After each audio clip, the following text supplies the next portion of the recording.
Hello, നമുക്ക് Madurai specials ഒക്കെ ഒന്ന് ട്രൈ ചെയ്താലോ?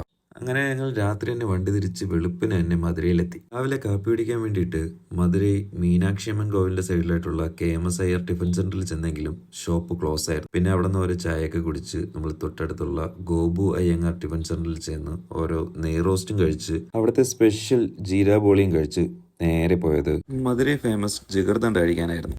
അവിടെ നിന്ന് നേരെ ചന്ദ്ര മെസ്സിൽ പോയി ഓരോ നാട്ടുകോഴി ബിരിയാണിയും കഴിച്ച് പുറത്തിറങ്ങി ഒരു കരിമ്പിൻ ജ്യൂസും കുടിച്ച് നേരെ ചെന്നത് തിരുമലൈ നായിക് പാലസിലോട്ടാണ്. അവിടെ നിന്ന് കുറച്ച് ഫോട്ടോസും വീഡിയോസും ഒക്കെ എടുത്തതിന് ശേഷം നമ്മൾ വണ്ടി കയറി നേരെ ചെന്നത് മധുരൈ ഫേമസ് ഹൽവ തപ്പിയാണ്. പക്ഷേ ഷോപ്പ് മാറിപ്പോയെന്ന് മനസ്സിലാക്കി നമ്മൾ കഴിക്കുന്നുണ്ടെങ്കിൽ ഇവിടെ നിന്നേ കഴിക്കുള്ളൂ എന്ന് പറഞ്ഞ് നേരെ പ്രേമവിലാസത്തിൽ തന്നെ എത്തി. അങ്ങനെ അവിടെ നിന്ന് വാഴയിൽ പൊതിഞ്ഞ ഹൽവയും കഴിച്ച് എന്തായാലും വന്നതല്ലേ എന്ന് കരുതി ഓരോ റോസ് മലയും ട്രൈ ചെയ്ത് മലൈ കാജായും ട്രൈ ചെയ്ത് പിന്നെ പേരറിഞ്ഞൂടാത്ത ഒരു ഐറ്റം കൂടി ട്രൈ ചെയ്താണ് നമ്മൾ അവിടെ നിന്ന് പുറത്തിറങ്ങിയത്.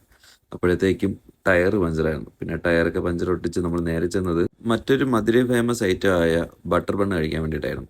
ലക്ഷ്മി ബട്ടർ ബണ്ണിന് അറിയപ്പെടുന്ന ഈ ഷോപ്പ് ഓപ്പൺ ചെയ്യുന്നത് വൈകുന്നേരം 6:30-നാണ്. നമ്മളവിടെ നിന്ന് നേരെ സിമ്മയ്ക്കൽ കോണാർ കടയിൽ ചെന്ന് അവിടെ തന്നെ ഫേമസ് ആയിട്ടുള്ള മട്ടൻ കരദോശയും മട്ടൻ്റെ തന്നെ മറ്റ് ഐറ്റംസ് ആയ മട്ടൻ ചുക്ക, മട്ടൻ ബ്രെയിനൊക്കെ ട്രൈ ചെയ്ത് നമ്മൾ അവിടെ നിന്ന് പുറത്തിറങ്ങി നേരെ ഒരു ചായയൊക്കെ കുടിച്ച് ഇനി എന്ത് ചെയ്യണമെന്ന് ആലോചിച്ചുകൊണ്ടിരിക്കുമ്പോഴാണ് ധനുഷ്കോടി നല്ല ഫിഷ് ഫ്രൈ കിട്ടുമെന്ന് അറിഞ്ഞത്.